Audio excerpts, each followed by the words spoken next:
நீலகிரியில் 12 பேரின் உயிரிழப்புக்கு காரணமான ராதாகிருஷ்ணன் யானை பிடிக்கப்பட்டு நெல்லை களக்காடு முண்டந்துறை புலிகள் காப்பகத்திற்குட்பட்ட அப்பர் கோதையாறு வனப்பகுதியில் விடப்பட்டிருந்த நிலையில் யானை உயிரிழந்துள்ளது.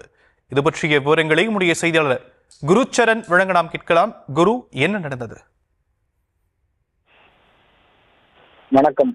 நீலகிரி மாவட்டத்தில் கூடலூர் வனக்கோட்டத்திற்கு உட்பட்ட ஓவேலி பகுதியில் தொடர்ந்து மனிதர்களை தாக்கி வந்த ராதாகிருஷ்ணன் காட்டு யானை கடந்த செப்டம்பர் மாதம் வனத்துறையினால் மைக்கோசி செலுத்தி பிடிக்கப்பட்டது.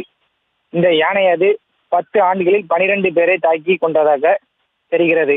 முதுமலை புலிகள் காப்பகத்தில் பிரத்யேக மரக்கூண்டில் வைத்து சாந்தப்படுத்தினர். பின்னர் வனத்துறையினர் கடந்த அக்டோபர் 25ஆம் தேதி நெல்லை மாவட்டம் மேற்கு தொடர்ச்சி மலைப்பகுதியில் உள்ள களக்காடு முண்டந்துறை புலிகள் காப்பகத்திற்கு உட்பட்ட அப்பர் கோதையார் வனப்பகுதியில் ராதாகிருஷ்ணனை கொண்டு வந்தனர்.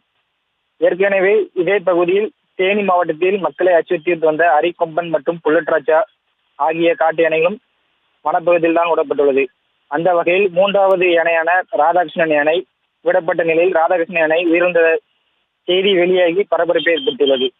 கோதையார் வனப்பகுதியில் விடப்பட்ட ராதாகிருஷ்ணன் யானை வனத்துறையினின் ரேடியோ காலர் மூலம் மற்றும் ட்ரோன் மூலம் உதவி கொண்டு தொடர்ந்து கண்காணிப்பு வந்த சூழ்நிலையில் காட்டிற்குள் விடப்பட்ட 25 நாட்களில் உயிரிழந்த சம்பவம் சர்ச்சையை ஏற்படுத்தியுள்ளது.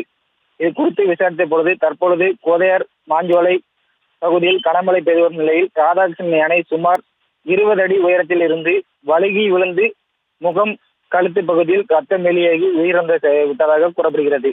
மேலும் யானை சாலையில் உயிரிழந்து கிடப்பது போல் தொடர்பான புகைப்படம் சமூக வலைதளத்தில் வெளியாகி பரவி வருகிறது. அதே போல இந்த சமயம் இது குறித்து வனத்துறையினர் தற்போது வரை அதிகாரப்பூர்வமாக எந்த ஒரு தகவலும் வெளியிடாது இந்த சம்பவம் விவகாரத்தில் கூடுதலாக சர்ச்சையை கிளப்பியுள்ளது. விவரங்களுக்கு நன்றி.